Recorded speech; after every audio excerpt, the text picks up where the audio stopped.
In this video, we are going to be analysing AST SpaceMobile, ticker ASTS, one of the leading kind of a big mover today. Definitely a lot of talk around this stock. Closed down around 9.5%, but obviously was a big gap of the day before. I mean, or at least a big mover, closing up around 20% the day before. It continued that move, opened up 40% just from where it was 2 days ago. From the gap created today, it did gap up 15%. As soon as we opened, you can see it kind of just very bearish candle. So again, just looking at it on a plain chart like that does give you a bit more of a bearish signal, something I would be a bit more cautious on if you were long bias. But how does the intraday chart? Again, opens up, really just fades. There's really no entries on it, there's no pullback, it is just a straight fade. Fade straight down. But anyway, onto the more important chart, the longer term standard deviation charts, where we're going to get all our key technical levels. Now, what we can see, why do we start to sell off? And really, it's going to be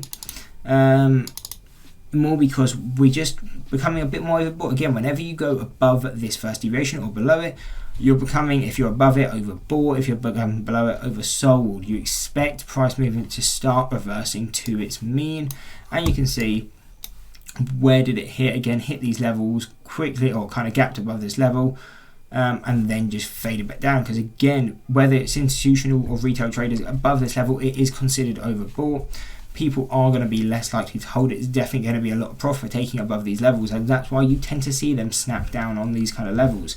Usually not that harsh, but this was kind of more of an extreme scenario. Now, what is going to be that key level, and where do we come to? So $7.95 or $8. Obviously key psychological level, but what's really key is this is our statistical mean on both the 6-month and the 1-year chart, and this is exactly where we came down to. You can see came down, definitely got a good bounce, definitely could have got a good trade on there, came to test it again and again. Now again, be watching more for the technical break. Stocks like this, they do tend to have a lot of retail traders focusing on them, so they may move a bit more reactive to the technical analysis than you see in the large cap stocks. But really, we're waiting for some sort of break. Again, you can use it like that, or just be watching it more as this is a support and we're breaking down, because again, we're not closing below this level.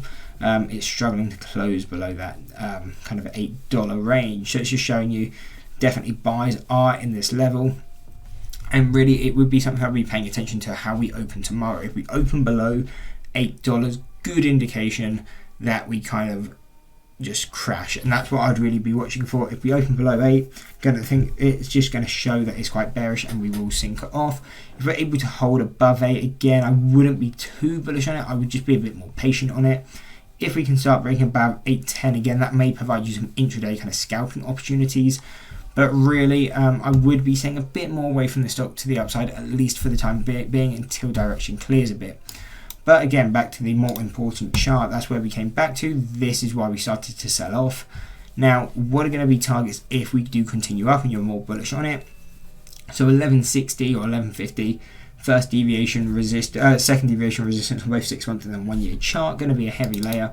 If we break that, we're looking at 1350 and then 1530 as a final level on the downside. If we break that statistical mean, then we're looking at 616 and around $6. Again, use that more of a zone. We can see that's definitely, well, the 6-month low, not quite the 52-week low, but again, looking at this as a zone of resistance, definitely kind of a pivot level as well. We keep coming into here and just moving, so definitely paying attention to that. Definitely could be a good buying opportunity.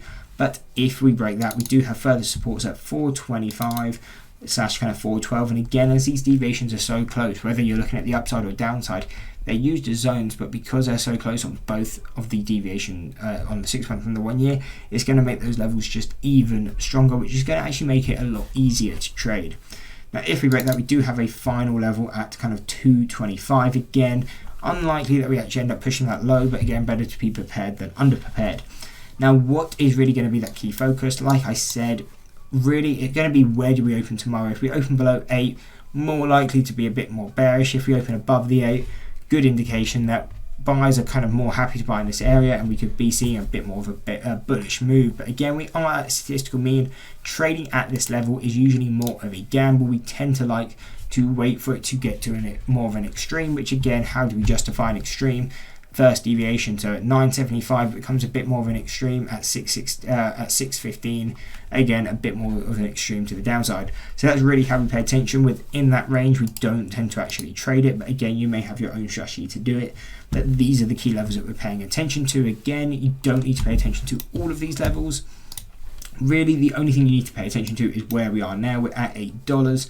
So if we break this, you're going to have a target of around 6.16. If we can hold it, continue up, then 4.75 is going to be that target. Again, if we break that zone, then what's your kind of play? Again, wait for that break, come back to retest it as a support, and if it can hold, 11.50 will be our target. On the other hand, if we end up breaking or closing or breaking below $8 again, coming back to test it as resistance, fading, then we're paying attention for a move down to 6.16. Again, that's our target, but if we can break $6, come back to retest it as a resistance, and again you get that tap, you get that selling pressure kick in, good indication that we will push towards that 52-week low of around 425.